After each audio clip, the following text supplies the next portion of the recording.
Untuk pelajaran hari ini, untuk sesuatu yang kita boleh belajar bersama, saya mau tarik perhatian kepada satu prinsip yang nampaknya ada dalam Alkitab. Sesuatu yang Tuhan mau kita buat apabila menghadapi cabaran-cabaran hidup.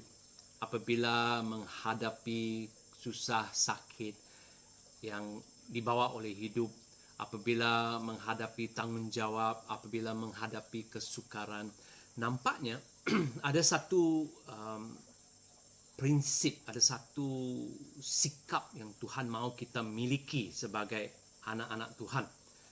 Dan jika saya boleh ringkaskan pelajaran ini, ianya berbunyi begini: kita mesti gagah berani apabila menghadapi cabaran-cabaran hidup. Ya, sebagai anak-anak Tuhan, kita mesti gagah berani ketika menghadapi cabaran-cabaran hidup. Prinsip ini paling ketara dan selalu disebut dalam Yosua bab 1 ayat 9. Ya.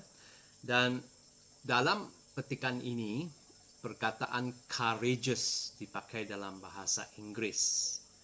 Dan perkataan courageous susah mau diterjemah dalam bahasa Melayu, walaupun dalam bahasa Melayu perkataan biasanya ialah berani, tapi belum cukup merangkumi maksud asal ayat ini. Jadi akhirnya saya pilih gagah berani, bukan hanya berani tetapi gagah berani. Ya.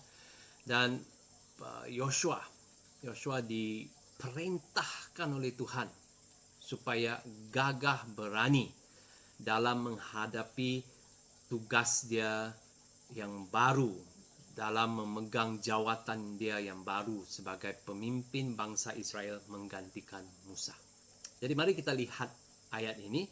Saya akan gunakan versi Borneo dan cuba menghuraikan sedikit daripada ayat ini, mendedahkan beberapa prinsip yang mungkin saya akan perkembangkan dalam video-video yang akan datang.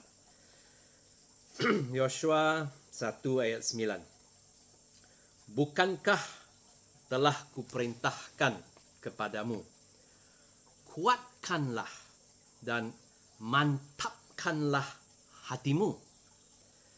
Jangan gentar dan jangan kecut hati, kerana Tuhan Allahmu menyertai engkau kemana-mana jua pun engkau pergi. Ya, kuatkan dan mantapkan hati. Ya, kuatkan dan mantapkan. Jadi dari dua perkataan ini saya ciptakan gagah berani.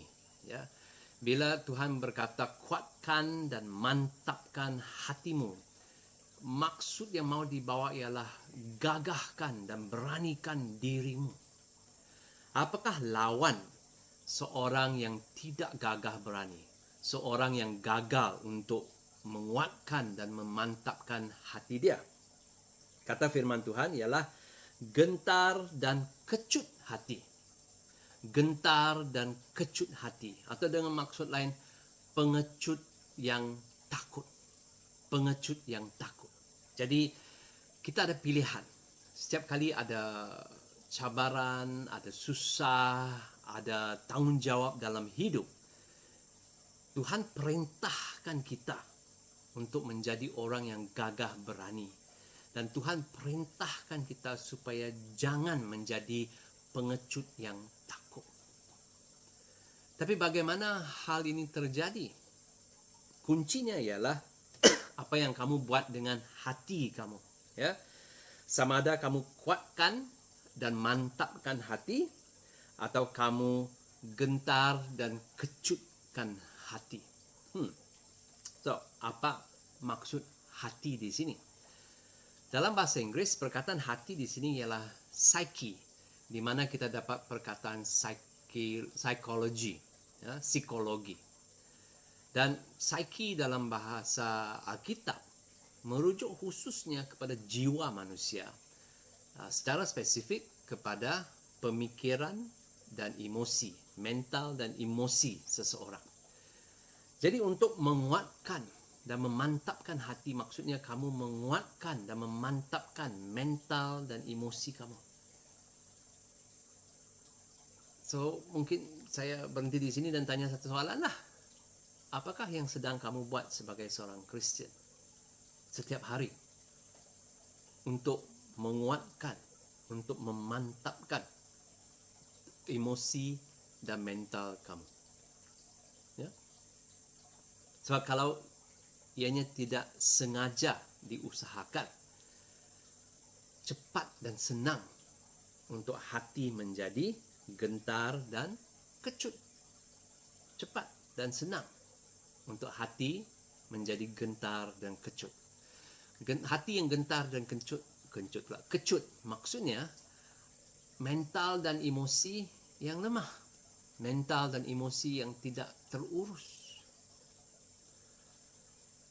Jadi prinsip yang boleh dipakai, kata orang putih, take away kan, untuk hari ini dalam video ini ialah kita semua telah diperintahkan Tuhan untuk menjadi orang yang bersikap gagah berani apabila menghadapi apa-apa cabaran, apa-apa kesusahan, apa-apa kesukaran, apa-apa tanggungjawab yang berat.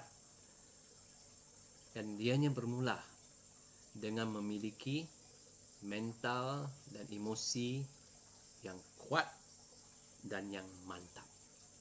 Jadi saya berharap dalam video-video yang akan datang saya dapat memperluaskan konsep ini, memperkenalkan beberapa prinsip yang lain juga. Tetapi saya rasa buat masa ini cukuplah di sini. Terima kasih kerana menonton. Tolong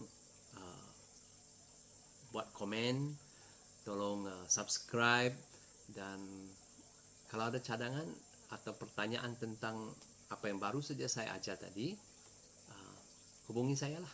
Tuhan berkati.